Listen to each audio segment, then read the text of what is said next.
एक बार राम नाम कहने का फल देखिए आप। एक पंजाब में जो गुरुजी थे, तो वो दो भाई थे। बड़े भाई को गुरुजी ने गुरु दीक्षा दे दी और छोटा भाई ने दीक्षा नहीं ली। गुरुजी जब भी घर जाएं तो केवल वही मिले।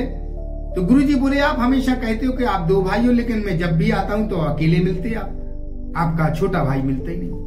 अरे बोले गुरुजी वो भगवान को मानता ही नहीं, वो इन चीजों में पड़ता ही नहीं है।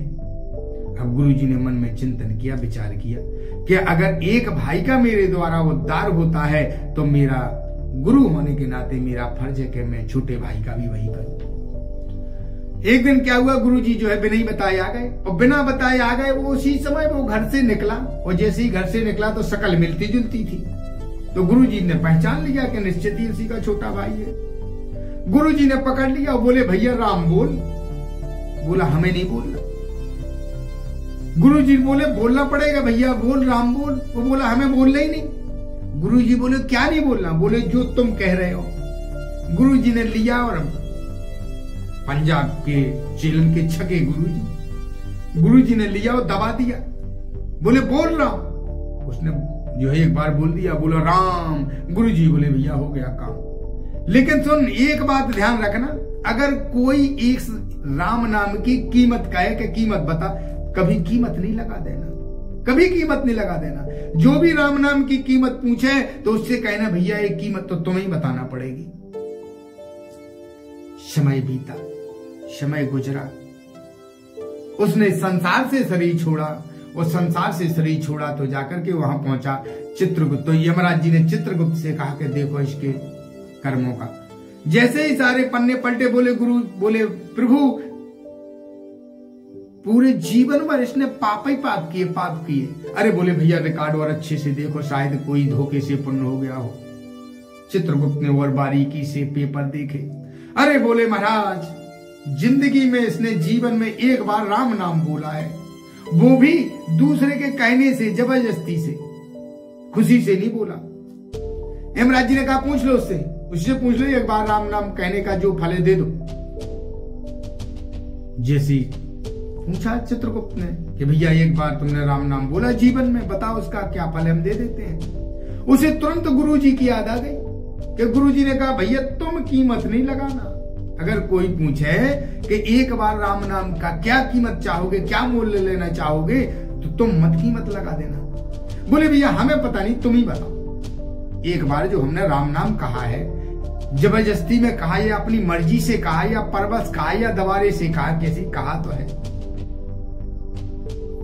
चित्रगुप्त ने चिंतन किया, बोले भाई एक बार किया, हम नहीं पता। यमराज जी से कहा,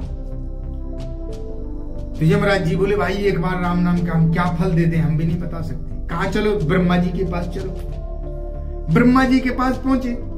जैसे ब्रह्मा जी कहा, यमराज जी आज ही हम लोग छोड़ के यहाँ कैसे आ गए? अरे प्रभु कुछ मत कहो, मृतलोक से एक पापी आया है, जीवन में एक बार वो भी जबरदस्ती नाम बोला है, अब वो एक बार के राम नाम कहने का फल देना है हमें।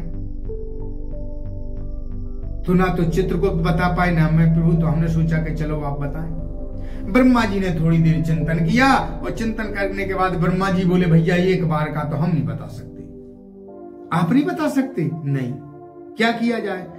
तुम पुन राम राम दिन राती, और सादर जपहो अनंग राती। शंकर जी के पास चलते हैं जो 24 घंटे राम राम जपते रहते हैं।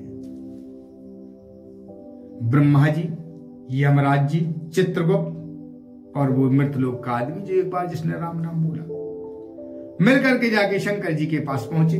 शंकर जी से प्रार्थना की। यमराज जी ने बोले, प्रभु, शंकर भगवान ने पूछा, नहीं सब लोग आज कैसे पधारे यहाँ पर? बोले, कुछ खास काम नहीं प्रभु, लेकिन एक मृतलोक का पापी लेके आए जिसने जीवन में एक बार राम नाम बोला, वो भी जबरदस्ती किसी के कहने से। एक बार राम नाम कहने का इसको फल देना है, वो हम नहीं दे पा रहे। शंकर जी ने भी थोड़ी देर में चिंतन किया, वो बोले, भैया एक बार के राम नाम कहने का फल हम भी नहीं बता सकते हैं, नहीं बता सकते। बोले नहीं। फिर कौन बताएगा? तो कहते हैं कि कहूं कहां लग नाम बढ़ाई और राम न सकई राम गुण गाई। अरे भैया जिनका नाम है उन्हीं के पास चलो।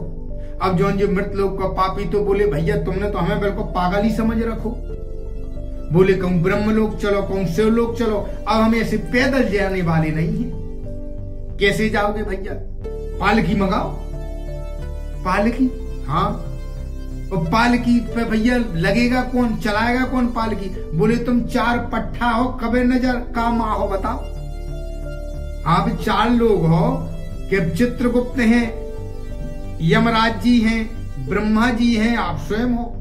तो ये 4 लोग हैं, 4 लोग लगे पालकी। हम पैदल चलने वाले तो नहीं है भैया। तुमने कहा कि ब्रह्म लोग चलो वहां चले आए, तुमने कहा शिव लोग चलो वहां चले आए। पालकी मंगाओ। तुरंत भैया पालकी मंगाई गई। पालकी में एक तरफ ब्रह्मा जी लगे, एक तरफ शंकर भगवान लगे, एक तरफ चित्रगुप्त, तो एक तरफ यमराज। और जो मृत लोग के बेटे एक बार जी ने राम नाम बोले वे पालकी पे बैठे और चले। पालकी चल के जाके विष्णु लोक पहुंची। और जैसे ही विष्णु लोक पालकी पहुंची और विष्णु भगवान अपने आसन पे बैठे थे, जैसे ही विष्णु भगवान ने देखा, आहा, पालकी में शंकर भगवान और ब्रह्मा जी लगे, चित्रगुप्त और धर्म यमराज जी लगे, तो कोई साधारण हस्ती नहीं आ रही, निश्चित कोई पुण्यात्मा आ रहा होगा। विष्णु भगवान ने अपना आसन छोड़ा, स्वागत के लिए दौड़ पड़े। और जैसे ही दौड़ पड़े तो यमराज जी ने इशारा किया, प्रभु स्वागत की इतनी आवश्यकता नहीं है, विराजे रहो आप, हम आके सब हाल बता रहे आपको। आकर के पालकी उतारी। अब बेचारे देवता ने कहूं जीवन में पालकी तो ढोई नहीं, थक गए बेचारे, कांपने लगे, बैठ गए, पसीने में तर हो गए। विष्णु भगवान ने पूछा कि भैया कौन है ये, किन लेके आए? तुरंत बोला अरे इनसे मत पूछो, हम बता रहे। अरे ये तो इनने कहा कहूं शिव लोग चलो, कहूं ब्रह्म लोग चलो, कहूं यहां चलो, इनके बस की बात नहीं, हम बता रहे, हमसे पूछो। हमने जिंदगी में एक बार राम को नाम लो, ये लोग तो कोई फल दे नहीं पाए, तो अगर तुम फल दे सकते हो तो बताओ। विष्णु भगवान बोले भैया एक बार के राम नाम कहने का फल, अरे जिसकी पालकी में ब्रह्मा जी और शंकर भगवान और चित्रगुप्त यमराज जी पालकी ढोवे, और जिनके स्वागत के लिए विष्णु भगवान अपना आसन छोड़कर दौड़कर स्वागत के लिए जावे, इससे बड़ा फल और क्या चाहिए। यमराज से बोले भैया ये हमारे पास छोड़ दो, आप लोग वापस अपने अपने लोक को चले जाओ। तो एक बार राम नाम कहने का फल केवल एक है, यही है। कहते हैं कि जिसके एक बार अंत समय में एक बार भी मुंह से राम नाम निकल गया तो उसका जीवन का कल्याण हो जाता है, वो भव सागर से पार हो जाता है। कहते हैं कि जन्म जन्म मुनि जतन कराही, अंतराम कह आवत नाही। इसलिए तो संत महात्मा पूरी जीवन में राम नाम जपते रहते हैं। क्यों? क्योंकि अंत समय अगर एक बार राम नाम कह दिया तो फिर लौट कर इस संसार में नहीं आना पड़ता।